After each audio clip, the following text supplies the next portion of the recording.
Andrew Wilson annihilates woke feminist logic in a heated, high stakes face off that leaves viewers speechless. Now, Andrew Wilson and his performance in this debate is a textbook example of what happens when someone calmly demands evidence from an opponent who is completely unprepared to provide it. Okay, so this is with Natty from previous before and stuff, where Andrew Wilson absolutely annihilated her and stuff. And Andrew Wilson continues to dismantle this woke feminist in her arguments point by point. So here is Andrew Wilson basically, no, definitely annihilating the feminists in this heated debate where she still doesn't have any evidence. So let's go ahead and roll with the clip. The view from Bishop Ireni, who's a Rocor bishop. All right, so let's have a look at what he has to say. He says that we should be trying to follow Christ and not trying to make the church into this little social club where we get to have our beliefs about gender roles, masculinity, femininity, and try to adhere what the church teaches about that. That's what he says. He literally wrote a sermon in response to Father Moses McPherson's article in the BBC, where he was talking about how orthodoxy is so masculine, right? And he literally calls you guys out, distinctly so, right? He does that. What I find really interesting about Andrew and some of the other people like Rachel. Well, who's you guys though? Does that include me? I'm sorry, I'm talking. It is her timer. Is he including me? It is her timer. Hold your thought until she's done, Andrew, and then I'll give it to you. Yeah, what I find very interesting is that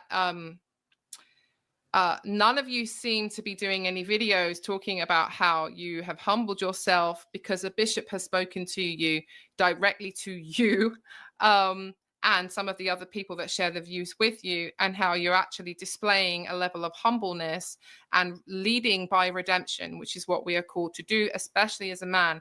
If you have the primary office of the king, according to Dr. Baptistus, an Orthodox theologian, not my teaching, his teaching, then you are supposed to be leading in your redemption and demonstrating that. And that is where any type of authority that you may have comes from. It doesn't come from you going on the internet and calling a bunch of OnlyFans girls and then turning around and saying, oh, it's just tough love. I'm just doing this to shock you into good behavior. No, what you're doing is shaming them and making them feel any lower than they already are.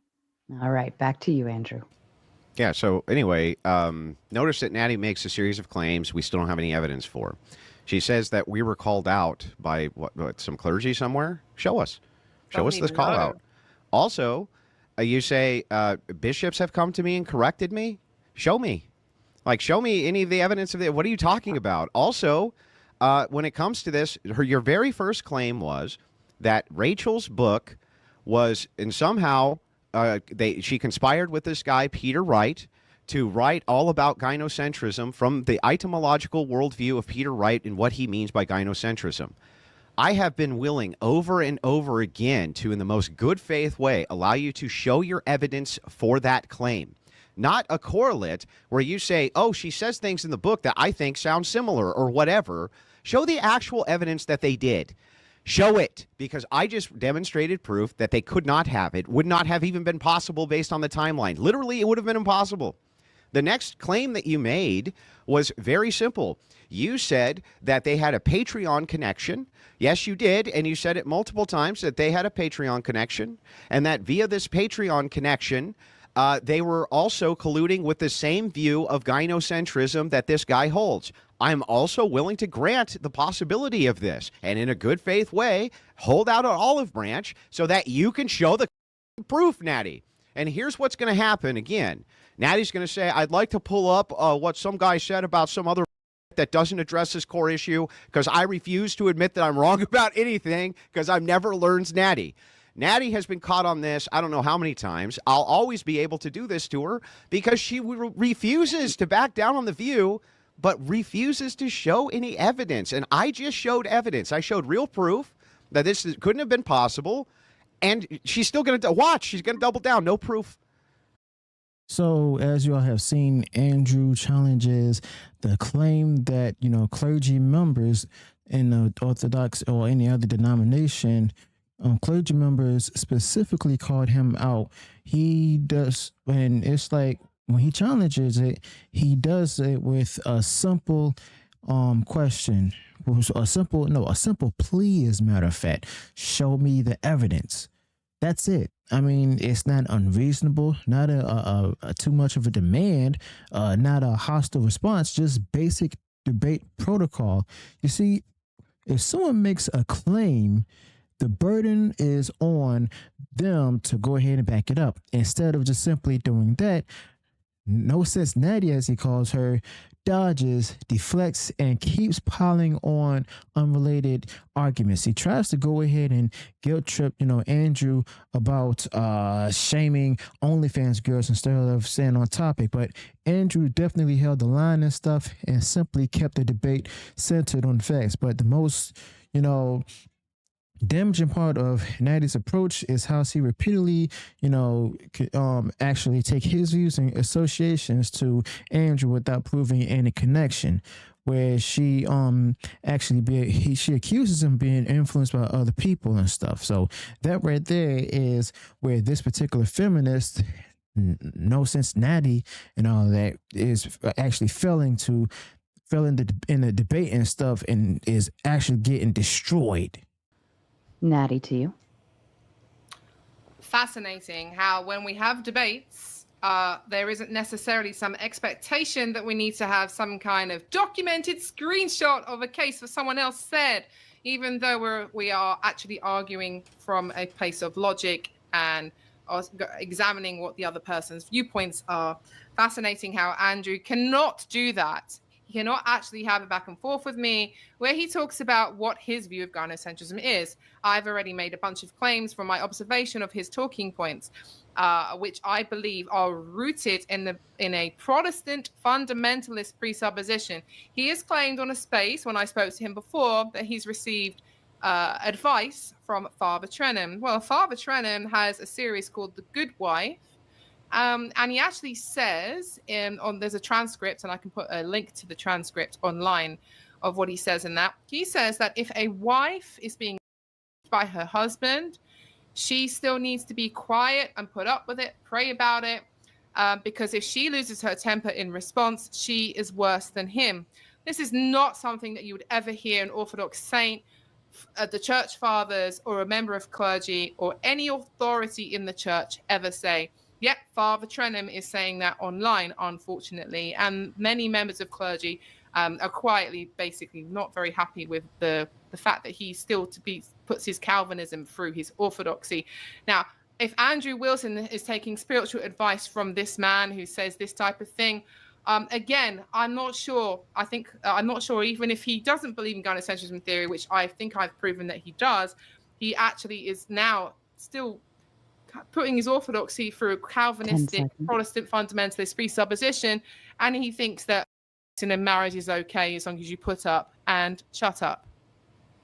Thank you to you, Andrew. Great. Let's respond to this. So first and foremost, never met Father Trenham, never taken any advice from him. Do you have any evidence for that? Do you, including the space that you're referencing?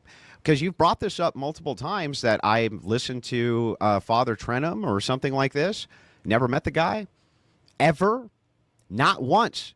Never had a conversation with him, Natty, not once. So what does Natty do? She says, this is an attribute that I'm going to give to this guy who's not Andrew Wilson, and then try to create a link between these two. Therefore, his view becomes inserted on Andrew Wilson's view. However, I would love to see any evidence whatsoever I've ever even had a conversation with Father Trenham. Like one. I don't recall ever having one conversation with this guy, Natty. Not a single time do I recall ever talking to Father Trenham. Not once.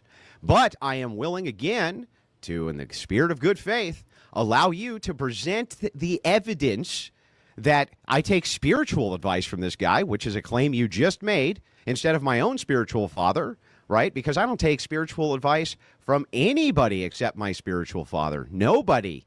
right? I don't even run in those circles. I don't run in the ortho row circles with the various. I don't even run in those circles. So I don't know what you mean when you say that I'm taking spiritual advice from these other people. What I would like is your evidence now that for this new claim that you made that I'm somehow associated with Father Trenum, or that I'm taking spiritual advice from him, and that I agree with what he says about A, B, C, or D.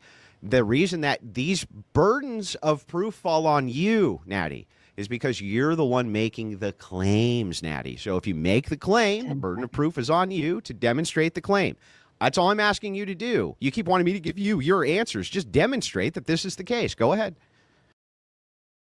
Of course, she's not going to go ahead and give that to Andrew Wilson, especially when, and you all saw, repeatedly, Andrew Wilson asking for evidence to every accusation that she just put out there against him. Okay, she tried to go ahead and expose him, while every time she changes the topic or the narrative and everything, Andrew Wilson always come back asking her to show me the evidence. I mean, it's that simple. Okay. Now, Andrew does shut down the assumption that using the word gyrocentrism automatically means he agrees with one specific theorist's views.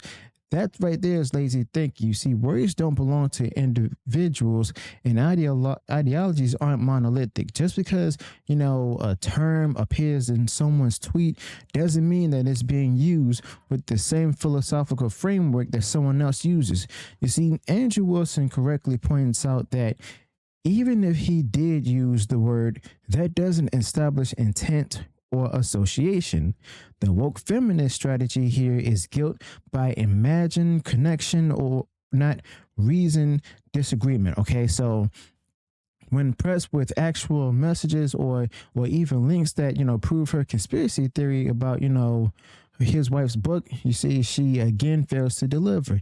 And Andrew even breaks out a live search and stuff before in a previous debate and stuff. But so let's go ahead and continue with this one. Happy to you. Okay, Andrew, if you keep running and running and running from the claims and hiding behind this burden, this idea of the burden of proof, and it only has to be a certain way that you say, and the fact that you think you're the authority on this is absolutely hilarious. Let's read out a tweet that you said. Let's read this one out. Let's go to this tweet here. Provocation is necessary, especially with women in our gynocentric simpocalypse. If people are saying what's true, I want to see it, because it's in capital letters. Sorry, I had to shout. So that's one tweet where Andrew has used the term gynocentrism by name. Is he going to tell us that when he responds, oh, yes, Andrew, where's your cigarette? Put it in your mouth. You need another nicotine fix, bro. Anyway, so back to this. I brought, again, clear evidence and receipts. The reason I'm not willing to move past this into any other conversation is because I want to make sure I'm dealing with a good faith interlocutor. What is the point and purpose of me dealing with a person who lies and slanders me all the time and believe anything that she says when she can't show the basics of the evidences, which are the baseline requirements, the pillars, if you will, for her to try to have an opposition to my worldview? Her opposition to my worldview is established in the idea that gynocentrism by one Mr. Peter Wright is exactly what I always mean when I use the word, which I don't even think I use it much. But even if I do, she would have to establish that that's what I mean by that, and that this link exists between us, which she constantly claims. Now, if she can establish this link between us, that's fine. We'll continue to go. I will read every message I've ever had with this guy. I'm happy to do right now live. Hang on a second. X is searching for him. I get a lot of messages. It takes a second to pull them up. So while that's pulling up, and I promise I'll read every single DM I've ever had with this guy right now live in front of everybody. Have no problem with that whatsoever. In fact, maybe I might be able to do this an easier way. What's his X handle? At gynocentrism. Thank you, Natty. That's Andrew, from Bishop Irene from Rocor in Europe. And I will continue to read the rest of the sermon since Andrew does not want to engage in this debate properly. That's all my messages with Peter Wright. Idiot. Go ahead and Oh, read it's them. not And that. There's none to read. You dolt. That's all of them, you idiot. That's actually funny. where's this cigarette? Do you need another cigarette, bro? There's not a. So there. I just read every message I've ever had with Peter Wright for you live, Matt Natty. Showed them all to you. Did you see them? I don't care. You don't care? My whole worldview of gynocentrism comes with a guy I've never talked to, Natty. The entire right wing believes in gynocentrism theory. Entire right wing. Unbelievable. Okay, so we definitely have here where, you know, when she kept it's like debate just simply reveals something different, like deeper and stuff. Okay, now when so when pressed to actually, you know, or actual messages or links and stuff that prove her conspiracy theory about his wife's book, as I said earlier, she doesn't deliver. She also accused him of accused Andrew Wilson of speaking to this religious leader and stuff, where, you know, he went on ahead search for in private messages on X and stuff, offers to show the very DM that he's ever had with this guy Peter Wright, and the result shows it was nothing, zero. Showed that it was a complete fabrication of Natty's part, and instead of just admitting that she got it wrong, she went on ahead and continues to mock him, throw shade, and even, you know, move the goalposts once again. So this is just the difference between operating in good faith and just trying to score clout points online. But the debate also reveals something deeper, where Andrew Wilson is arguing from a framework of accountability and evidence, while Natty is simply operating on assumption, projection, and vibes. Okay, so Andrew Wilson is not interested in virtue signaling. He's simply asking for specifics: who said what, when, and how. He's willing to let people disagree with his views and stuff as long as they debate honestly, but he simply draws a line at slander, and rightly so. If someone accuses you of taking a spiritual advice from some sort of religious leader you never met, I mean, you have every right to go ahead and push back hard.